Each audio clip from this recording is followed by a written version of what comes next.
Good afternoon, second graders.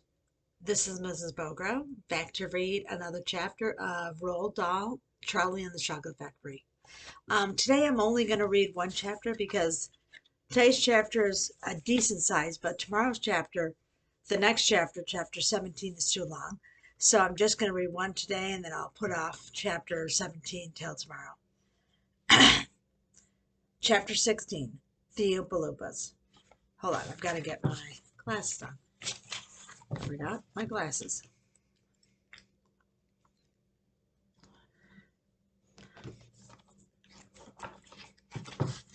Chapter 16, The Oompa Loompas.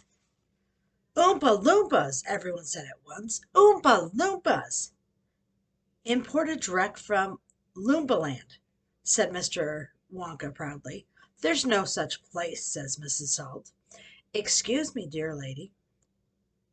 But, Mr. Wonka, cried Mrs. Salt, I am a teacher of geography. Then you'll know all about it, said Mr. Wonka. And oh, what a terrible country it is. Nothing but thick jungles infested with the most dangerous beasts in the world. Hornwogglers and schnozwanglers and those terrible wicked wangdoodles. A wangdoodle could eat 10 Oompa Loompas for breakfast and come galloping back for a second helping. When I went out there, I found the little Oompa Loompas living in tree houses. They had to live in tree houses to escape the wangdoodles and the hornwogglers and the schnozwanglers. And they were living on green caterpillars, and the caterpillars tasted revolting. And the Oompa Loompas spent every moment of their days climbing through the treetops looking for things to mash up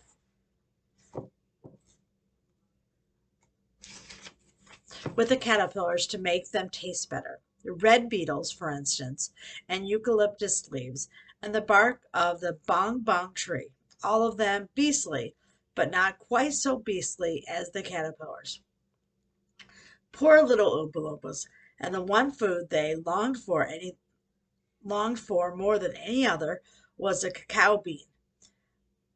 But they couldn't get it, and Oompa Loompa was lucky if they found 3 or 4 cacao beans in a year. But oh, how they craved them! They used to dream about the cacao bean all night and talk about them all day. You only have to mention the word cacao to an Oompa Loompa, and he would start dribbling at the mouth. The cacao bean, Mr. Wonka continued, which grows on the cacao tree, happens to be the thing that all chocolate is made of. You cannot make chocolate without the cacao bean. The cacao bean is chocolate. I myself use millions of cacao beans every week in this factory. And so, my dear children, as soon as I discovered that the Oompa Loompas were crazy about this particular food, I climbed up to their treehouse village and poked my head through the door of the treehouse belonging to the leader of the tribe. The poor little fellow, looking thin and starved, was sitting there trying to eat a bowl full of mashed up green caterpillars without getting sick. Look here, I said, speaking not in English, of course, but in Oompa Loompish. Look here, if you and your people will come back to my country and live in my factory, you can have all the cacao beans you want. I've got mountains of them in the storehouses. You can gorge yourself silly on them. I'll even pay your wages in cacao beans if you wish. You really mean it? He was leaping up in the air from his chair. Of course I mean it, I said, and you can have chocolate as well. Chocolate tastes even better than cacao beans because it's got milk and sugar added. The little man gave a great wallop of joy and threw his bowl of mashed caterpillars right out of the treehouse window. It's a deal, he cried. Come on, let's go. So I shipped them all over here, every man, woman, and child in the Oompa Loompa tribe. It was easy. I smuggled them over in large packing cases with holes in them. So they got there safely. They are wonderful workers. They speak English now. They love dancing and music. They're always making up songs. I expect you will hear a great deal of singing coming from time to time. I must warn you, though, they are rather mischievous. They like jokes. They still wear the same kind of clothes they wore in the jungle. They insist on it. The men, as you can see for yourselves across the river, wear only deerskins. The women wear leaves, and the children wear nothing at all.